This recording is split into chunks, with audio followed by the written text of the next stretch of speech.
Hey everyone, welcome to another episode of MC Stories podcast by Mario Crkon, and this time I have a very special guest, Rasto Valent. Before I introduce my guest, I wanna talk about where you can listen MC Stories podcast. So you can listen on YouTube, Spotify, Google Podcasts, Apple Podcasts, Podcast Addict, Pocket Casts, Breaker, and Radio Public.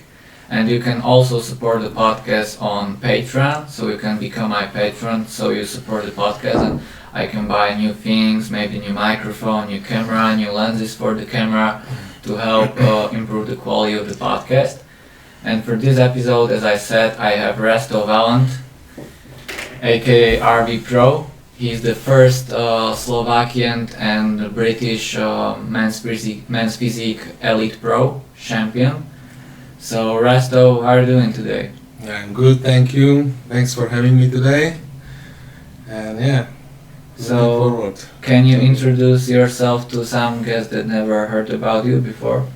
So yeah, I'm professional men's physique, currently living in UK, and I live in UK over 10 years, and working as a personal trainer or prep coach, and yeah, that's about it. Right now you're recording in Bratislava, Slovakia, Yeah. where you come from, and especially from this district. It's called Petržalka. So can you talk a little about your childhood and your growing up in Petržalka? Well, Petržalka changed a lot over the years. In the 90s was well known as a tough area, right? But over the years it's quite changed. So it's now it's more modern and I would say safe, quite safe for living. So it's look actually quite nice. So yeah, I'm always looking forward to come back, and yeah, I love it over here. So I'm born Petržalka man. Straight out of Petržalka, right? Straight out. So, how did you start working out? Before working out, you were doing ice hockey, right? And working out was part of the ice hockey prep. Yeah, I mean training was always part of my prep for the ice hockey.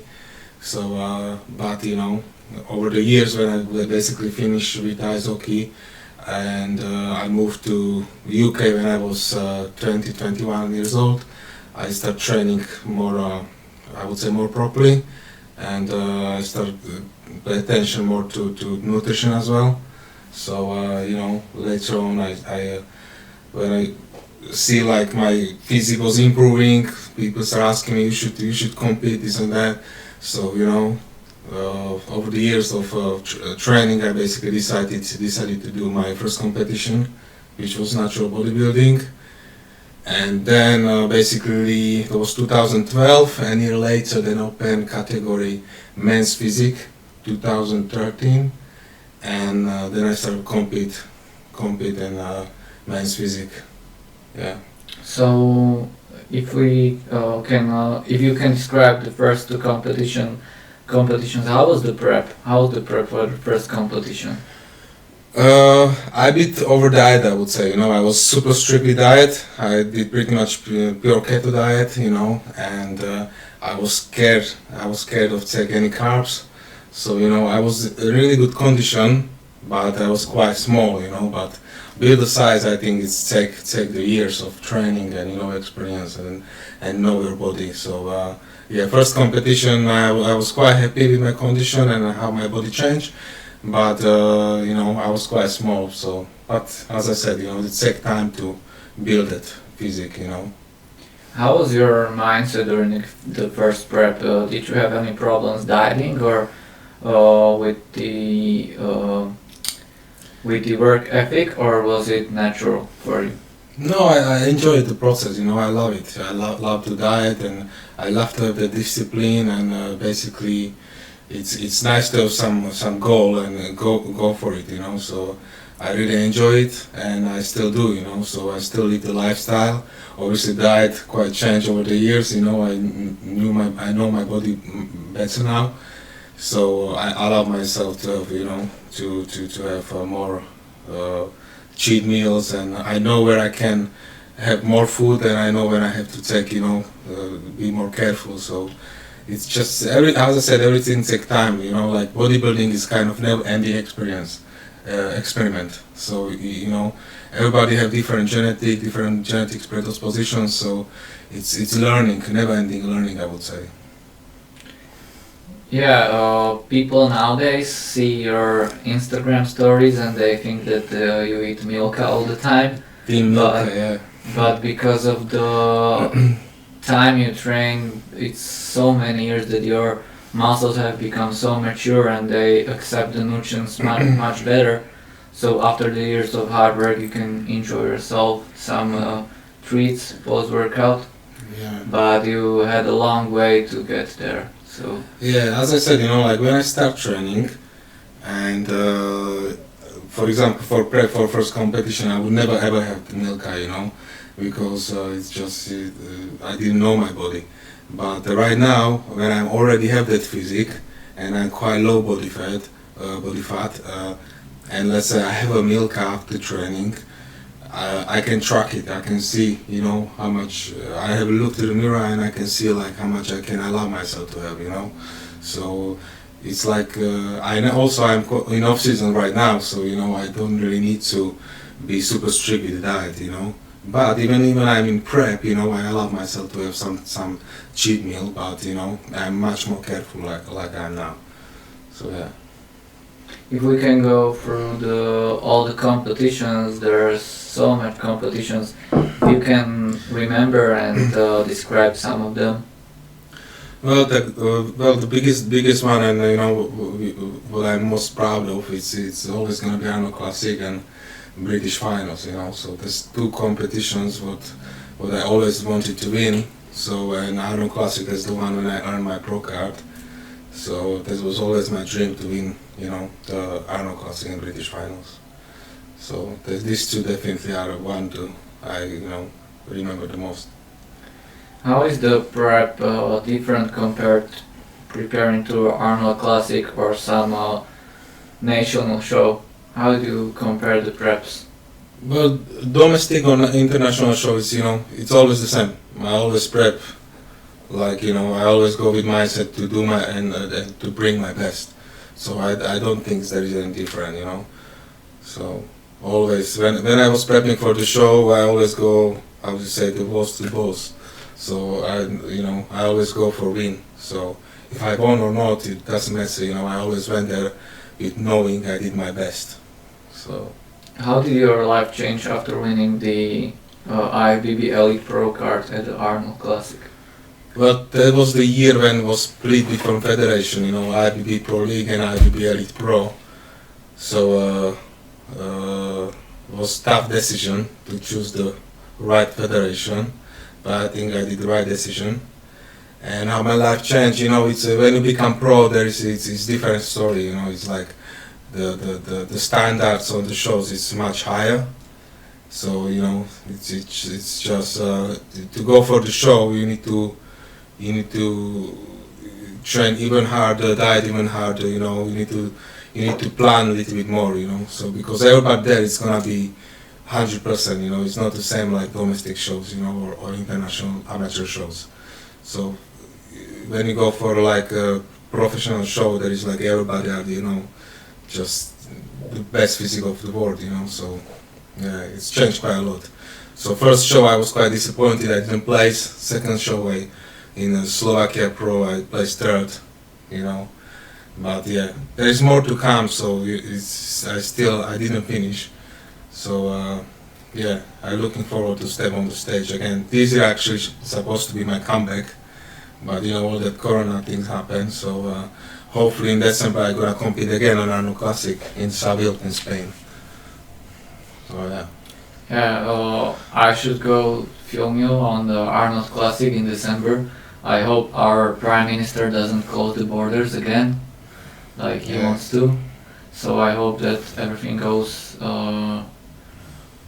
like it's on the plan. And if we could compare IFBB Professional League and IFBB Elite Pro, in my opinion, I think the IFBB professional league, the men's physique division it's so muscular. I think it's not even men's physique anymore. Yeah, that's the thing, you know. In IFBB Pro League, the guys keep getting bigger and bigger, you know. So obviously they're amazing physique, but they're like little bodybuilders, you know. So I think in IFBB Elite Pro, it's they still try kind of keep the men's physique look, you know. And it's more, even the guys are smaller, the quality is very high, you know. So the current men's physique champion, what is his name? IFBB Elite Pro, Dimitri Horobec, right? So he's like typical men's physique look for me. He's not too small, not too big, but always perfect conditioning.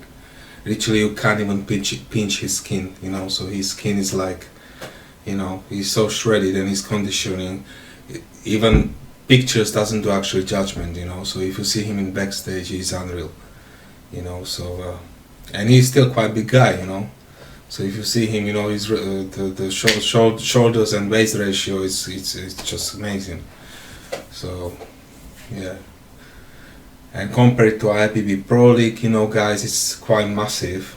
Still amazing physique, but you know, if you want to stick with rules as a men's physique, beach body look, you know, that's not really beach body look. It's, you know, like over 90 kilo bodybuilder, right? So yeah. Yeah, that's right. Do you guys from Elite Pro get compared online with the guys from IFBB Pro League? I don't know. Nobody compare me, so you know, I didn't really see. That's shame. I don't see that often because they compare bodybuilders from IFBB Elite Pro to IFBB Pro League, and I think you guys from IFBB Elite Pro as a men's physique have better conditioning than the guys from the IFBB Pro League. Even you right now have such good conditioning, especially in the abs. So you can see every little ab muscle and the obliques. If you can show on camera right now for somebody that's watching. Not now, man. Yeah, you can see from the training videos me and Rasto did this week together, so you can see that. How do stay such in great shape? Is it part of your plan, or is your metabolism so good right now after all the years of training that your body stays in the shape automatically? It's combination, you know, like first of all, I love to train, you know, I still enjoy the training. So, and most of the time I always train twice a day. So let's say morning I do multi-joint exercises, evening I do, let's say, just some isolated exercises, some condition work, and also, you know, it's also genetic, you know. So it's years of training and experience. So yeah, it's not really hard for me to stay in this condition, you know, because also it's all what I do, you know, training my clients, and I always want to look good for my clients, you know, be example, you know, as you say, practice what you preach, you know. So I don't want to become one of those, you know, off-season looking bulky or skinny personal trainers, you know. So I always want to be good shape. Another thing, you know, like when some magazine call me or someone call me for photo shooting, I always have to be ready, you know. So it's my job. So that's, I think, meaning the professional athlete, you know, you always want to be in good shape, you know, when someone call you, or you know, or you have to present yourself somewhere, you know, I always want to be in good shape, you know. So it's my job. That's the way I see it, at least, you know. So. As I know you, you work from early morning to late night. Yeah. How does typical day of Rasto Valent look like? So morning I wake up, you know, I drink lots of water. Usually I'm quite fasted until, let's say, a couple of hours. And I have a client, you know, some online coaching. Then I do my training. Then I have my breakfast, late breakfast, you know. I love Nando's as well, you know, part of my diet, chicken and rice. And then I have more clients again, do some work, and in the evening I train again, you know. So that's my job. So that's how my day look like. What's your pre-workout of choice? Obviously my RV Pro Pump. You don't say pump. You don't say pump without saying RV. So this my pre-workout with collaboration with Jankovic Nutrition, and yeah, it's amazing. So I always take it before training, not just because it's my, but you know, I just love it. Love the taste, love the quality, and everything what is inside. I pretty much put it there. I designed it with Mr. Jankovic, so it's amazing product, and everybody who try it, you know, always, you know, it's always come back for it, you know. So it's actually one of those things that I'm proud of. Since I started taking it myself, I couldn't go back to any other pre-workout product because it's so complex, and I love the beetroot, and Exactly. you know what, the glycerol. Glycerol, yeah. Gives It's you quite high pump. dosage. It's 1.5. Yeah. Normally, any regular pre-workout has 0.5 to 1 or up to 1 gram. This one have glycerol 1.5.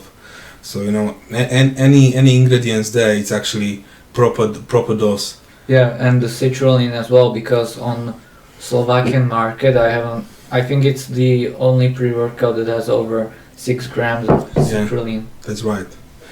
That's right. So ingredients there, you know, people think I'm saying it's best pre-workout on the market because it's mine, but I'm saying that because it's actually that good, you know. Everybody will try it, you know, sooner or later realize this, you know, it's quality.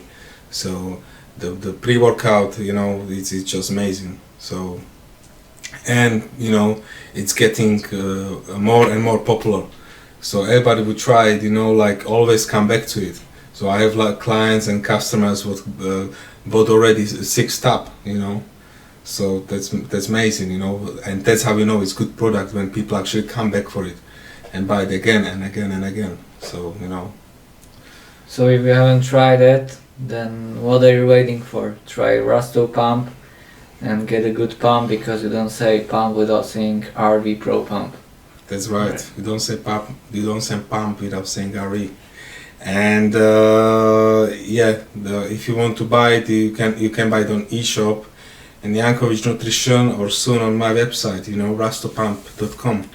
Yeah, we're working on a website right now together. It's I think 40% done, maybe 30. Yeah, it's getting close.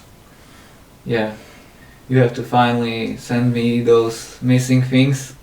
I'm pushing on you, and we can make it happen.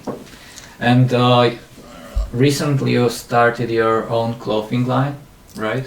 Clothing line, yeah. So it's just I have so many things going on, you know, like my clothing line, my, you know, supplement line, my online coaching, you know, my clients. So it's sometimes hard to focus for, you know, it's not easy to focus for all things together, you know. So I need to make sure one thing is done, then go to another thing, you know. So it's so many things going on. So it's step by step. But clothing line coming soon. Logo is done. Some t-shirts went out. They sold out very quick, and more is coming, you know. So I'm quite excited about it. I'm excited as well. I can't wait to get some and to wear it for myself. 100%. If you can compare life in UK and life in Slovakia, how do you compare the main differences? It's UK life. It's more busy, you know. Here is more relaxed, you know, and it's just different, you know. But it's hard to judge because I don't live here anymore. But I think anywhere in the world you can have good life if you have job and money and you enjoy you enjoy it. But in Slovakia, it's lots of people don't have good job, and that's mean if you don't have good job, you don't have money, and you know, if you don't have money, you know, it's slowing you down and you're not happy, you know. So in UK, if you work hard, you know, you can have, and you have good job, usually you get paid for it, you know. And if you get paid, it's give you more freedom, you know. So that doesn't mean like money it's all happy. If you have money, you are happy. That doesn't work that way. But you know, if you have money, it's give you more freedom. So for example, Saturday I decide I'm going to Slovakia and Saturday I bought ticket, and Sunday I went to Slovakia for 1 week. So that's I live life on my terms, which I like. What did get you to UK? What was your thought going to UK? Was more things together, like a small young boy. I just wanted to experience something new. So it was not necessarily because of money. I just want some new experience, and just wanted to try something different and try live without my parents, So but originally it was not my plan to stay there for so long. So I was planning to stay there a couple months and then come back, but somehow I stuck there over 10 years now. So yeah, I can't complain. I quite like it, UK. So it's a good country to live. Right now, if someone young wants to work across the borders, it's easy for them because you have internet. You can search where you can stay. You can search for work. You basically have everything set, and you just hop on the plane and go. Yeah. But at the time you moved, it was quite hard. Yeah. It was different age. And how was it? How did you plan the trip to UK? How was it back then? I basically had their cousin, and she helped me to get job there. But the only problem was I couldn't speak English at all.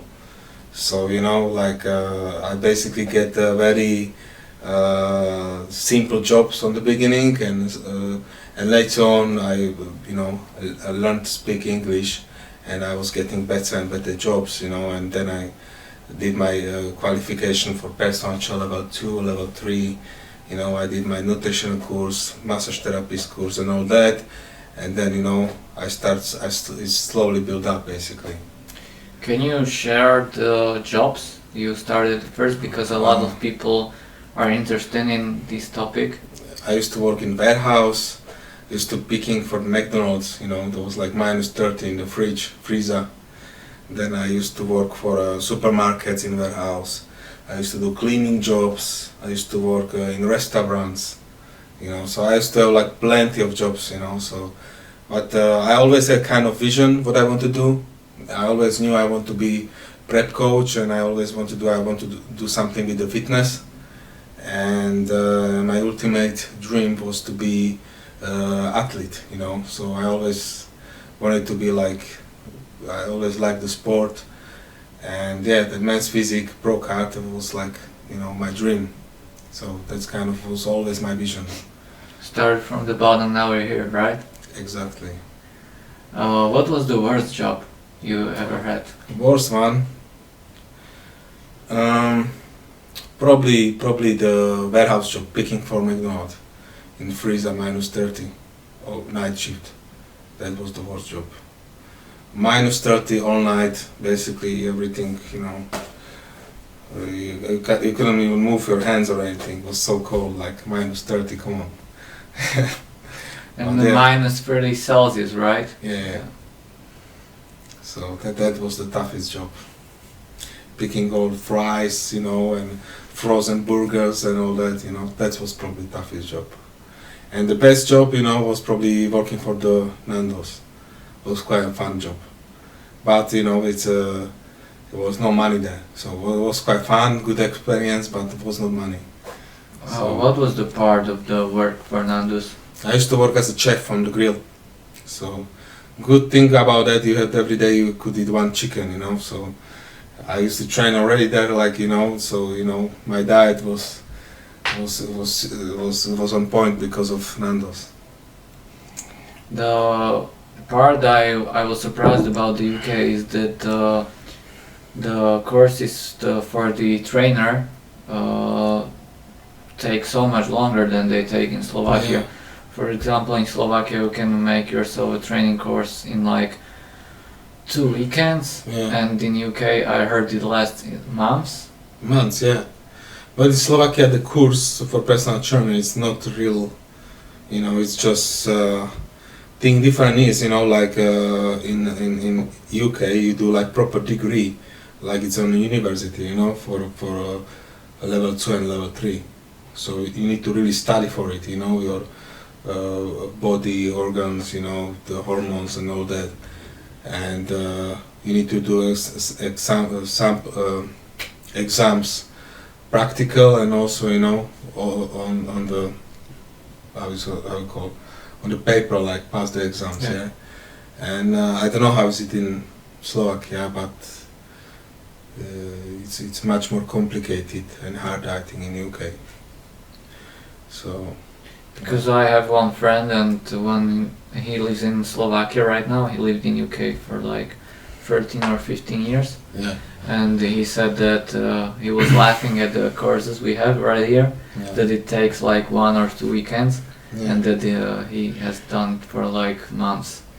Yeah, so but that's why in Slovakia it's so many personal trainers, but you know, not many good one. You know, usually good personal trainers are here are the ones who compete. You know, like professional good bodybuilders or bikini athletes. You know, that's usually the good personal trainers in Slovakia, at least what I see. You know, so. What else is Rasto Valent working on right now? Well, you know, keep working on my product with Jankovic Nutrition, which keep trying to push it forward. Then my website, online coaching. I'm always busy with my clients, you know. And what else? Still, you know, trying to stay in the shape. So that's take also quite you know, hard work. So I need to still train. Always try to keep up with my nutrition as well. And what else? You know, in December I'm planning to do Arnold Classic, but we'll see how the Corona goes. So if it's gonna be on, you know, I'm gonna have to start my prep soon for Arnold Classic in Seville. Yeah, that's the future's plan. Basically, during the Corona, you didn't have access to any gym. You were working out outside, and you kept pretty good shape. Yeah, I could get stage ready, not just to train outside. It's always how badly you want it, you know. So some people make excuses, oh, gym is closed, what am I gonna do? But try to do 100 push-ups, 100 squats, you know, with your body weight. It's tough. So obviously I use some bands, you know, some weights what I had, and yeah, I just was keep pushing forward, you know, even Corona, you know, and actually it was kind of little challenge for me. So, and I love to training in the park. I love to train outside. I love to train with my body weight exercises. So it was not that new for me, you know. So I always do pull-ups and push-ups anyway. Obviously I miss some machines in the gym and some cables and all that, but you know, as I said, it's all about how badly you want it. So if you really want it, there's always a way, while others, because I have or you find the way or you find the excuse. I have a lot of UK friends, and I've seen them posting stuff and blaming Prime Minister for closing the gyms. While others were blaming the Prime Minister, the Rasto was doing muscle-ups outside. How many muscle-ups can you do in one set? It depends, you know, like if I really practice it, I can do like 10 up to 15 max, you know, it depends, you know. If I keep practicing and doing them a lot, you know, I can, obviously I'm getting better, but, you know, it's depends how I feel, really, you know. Sometimes, even when I'm a little bit lighter, you know, and leaner, I can do more. So, but if I'm a bit heavier, I have more muscles, it's become a little bit harder, you know. So, always I can do, you know, about 10 muscle-ups. How long were the gyms closed in UK? I think since March Couple till months. August. Yeah, couple months. It was quite a long time. So it was basically 5 months. 5 months. And who follow me on the Instagram can see like I was always in decent shape, you know. As I said, it was a little challenge for me, you know, and I always love to have challenge in my life. I think it was good for you as well, because you now, when the gyms are open, you have your body didn't get adapted to weight training. It got adapted from weight training to training outside, and now you can get back to. I get better response Yeah. now with weight training, you know. Yeah, you get better That's right. response. Right? And also your joints have little break as well, you know. So actually, I think it helps to my physique a little bit. What about the weights in the gym? Have you gone weaker with weights, or did your strength stay at the level? It's probably very similar, I think. I never, you know, you trained with me before. I never tried to train too heavy. I more go for reps and accurate technique. But if I really want to go heavy, you know, I can bench like 140 for a couple reps. I never go just for one rep of max, you know. So when I put on the bench press, let's say 140, I make sure I can do at least 8 reps, you know. Or deadlift, you know, if I put let's say 200, I make sure I can do at least 8 to 10 sets, 8 to 10 reps, you know. So I never went for the strength. I'm not powerlifter, but I'm more kind of, you know, I like reps and good quality reps, you know. So I always go for the pump. You have RV pump. you have quite special exercises. When I trained with you, I've seen that you have a couple of them that I never seen anyone else train. Where do you get inspiration training?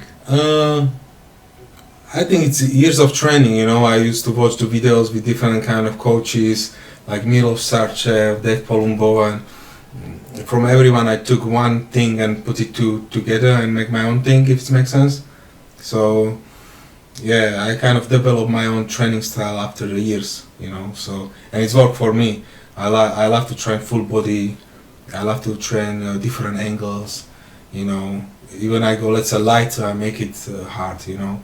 So yeah, I kind of develop over the years my own training style, and I also do this with my clients, and it's work, you know. So, you know, you did experience it, you know, my training. So it's something different, and I think you have to keep it creative and you have to be unique, you know, because everybody these days training the same. One day push day, one day pull day, you know, and everybody look the same.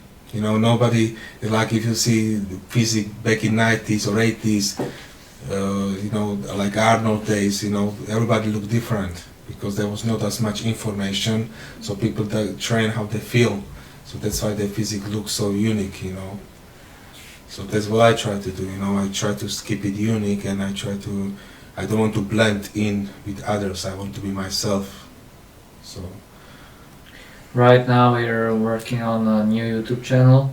Yeah. It's called. Oh yeah, that's another thing, you know. I forget about that. It's called RV Pro General Fitness, right? Yes. Since this podcast will be out, it'll probably be out as well, and I think the first video will be out as well.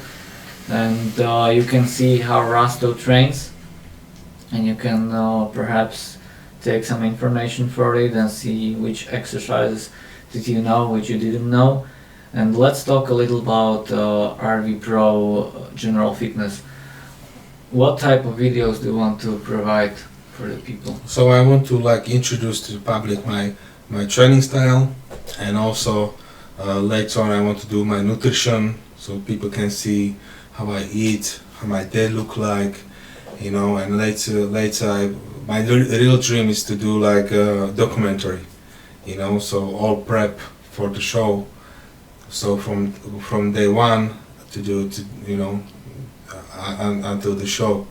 So yeah, that's my plan. Just as I said, everything takes time, and it's not easy to do, you know.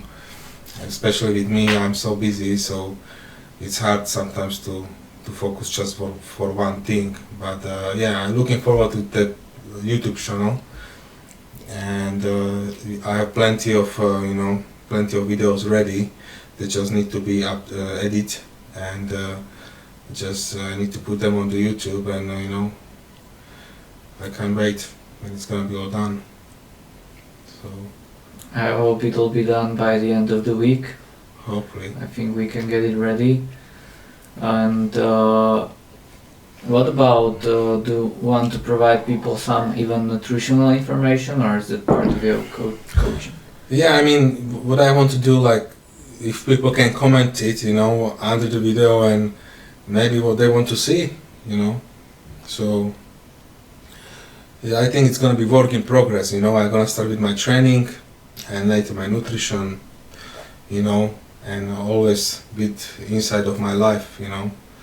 So yeah, I think it's a work in progress. So for now, I think it's gonna be.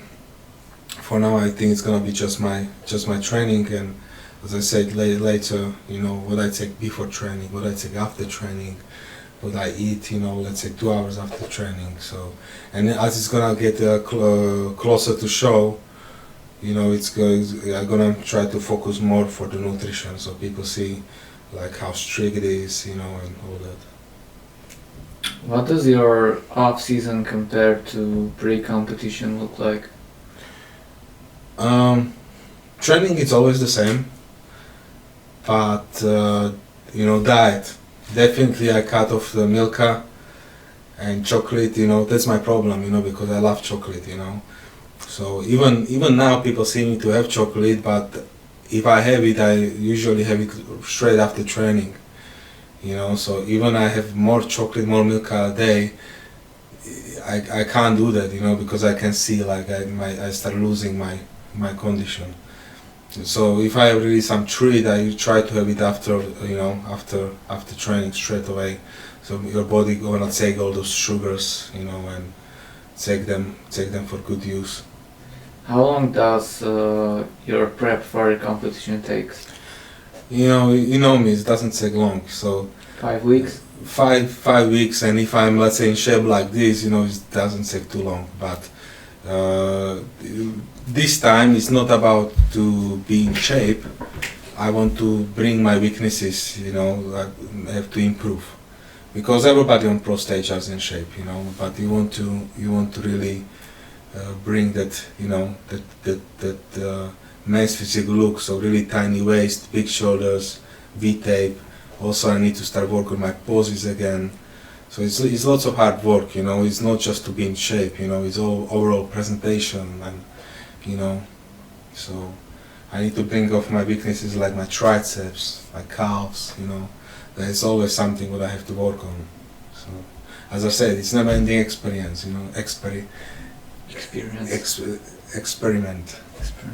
Since your last competition, you've improved your shoulders and your back a lot, so the V-taper is much better right now. Yeah. So, and you said that this prep for the Honor Classic, you're so motivated that it's gonna be different. Yeah, I want to bring something crazy on the stage this time, especially because I was, not on the stage for 2 years now, so and also I have very productive Nitra was the last competition. No, last one was Arnold Classic Pro. Arnold Classic Pro stage, where I didn't even make it to top 10, so I was gutted, so that's why if I step on the stage again, I really want to be something special, especially after such a long time off season, and I think I did quite, good progress. So, you did. As you said, my shoulders get better, my lats get better, so that's why if I think when I get really low body fat, it's gonna show on my physique.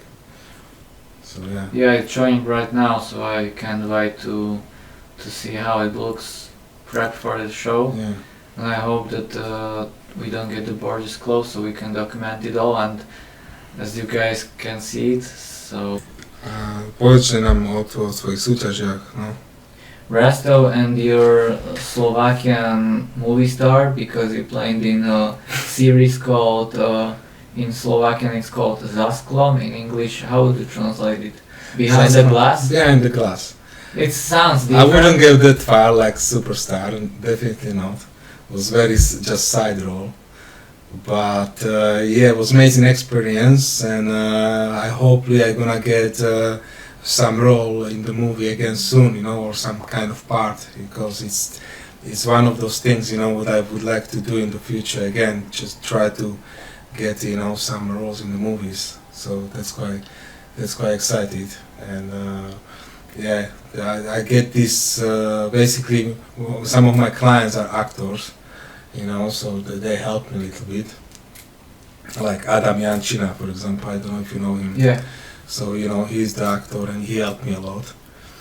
So yeah, in the future, that's one thing what I would like to definitely try again. And if it's gonna go well, I definitely would like to try. Would like to do it, some more. And my ultimate goal is to make my own movie. So I know it sounds funny, but any dreams you have to kind of go for it. So that's my ultimate dream to do my own movie or my own documentary or something like that. Yeah, sure, we can make it happen. So everybody laughed when I said I want to win Anno Classic, I want to win Anno Pro Card. But if you really want something and you keep work hard and go for it, it's gonna happen. So I never let nobody to tell me off, and I just keep focused on my goal, and I do everything that I possibly can to achieve it. With the right mindset, everything is possible. You work in warehouse and you got to play in Slovakian series, and you got to win IFBB Elite Pro card. So Yeah. everything is possible. I think the winning of the Arnold Classic and making your documentary is just the tip of the iceberg, and you're really close to that. So Yeah, hopefully, like you're still working hard, and it's all about how badly you want it, So if you have a dream, you have to do everything what you possibly can to achieve it, So as I said, everything is possible. So we'll see.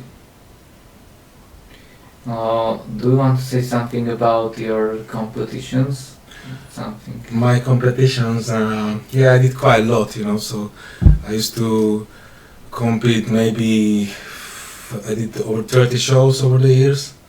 So my early shows, obviously I didn't win all of them, but my early shows, I didn't place, and but I was keep going, So I always took feedback from the judges, and I was keep working on my weaknesses, and later on I started winning the shows. So, and since I started winning, I won every show what I wanted to win. So like English Grand Prix, I won 2 times, 1 time overall.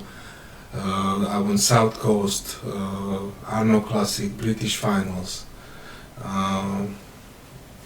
Natalia Melo Classic. I won overall as well. So yeah, I won like 11 shows in the road. There was quite a lot of it, but yeah, did lots of shows over the years, lots of experience. So looking forward to do some more this year. The British Championships and the Natalia Melo Classic are such a big competitions that perhaps some of the listeners can't even think about how prestigious the show is, but Yeah. As we real bodybuilding fans know, there are some of the biggest competitions in the world. So Yeah, British finals back in days, that was like, it was very best tough. of the best. Yeah, best of the best. Now when federation has split a little bit, it slowed down, but it's but it's still very tough competition, and it took me like 5 years to get to top 6 on British finals. So it's very hard, and yeah, it's tough competition. It's big, so many competitors there. Yeah, like it's tough to get to top 6. Yeah. It's a bit different standard than in Slovakia, I would say. Yeah, you could even there you could choose the easier path. You could just hop on a plane, go to Slovakia, and a few shows. But you chose the harder path and work your way up on the UK scene. Yeah, I mean, British finals, there was like, if you are there and you see all those athletes and audience, it's massive show, and it was like always my dream, like to win this show, because it's so big. So I know once I win it, it's gonna be there, like the title like British champion, it's big, I think, so. Yeah, so it was quite important for me, especially after all those years of competing, in UK. I think even though I when I won Arno Classic, I didn't have to do British finals because I already had the pro card. I still wanted to do it just to win British finals because it was such a prestigious show. You know, it was very important for me to you know felt like to finish the amateur days. You know, this have to be done by winning British finals. You know, so yeah, I'm quite glad I did it. Maybe that's the reason why your clients and your friends appreciate you so much because of this work ethic you have.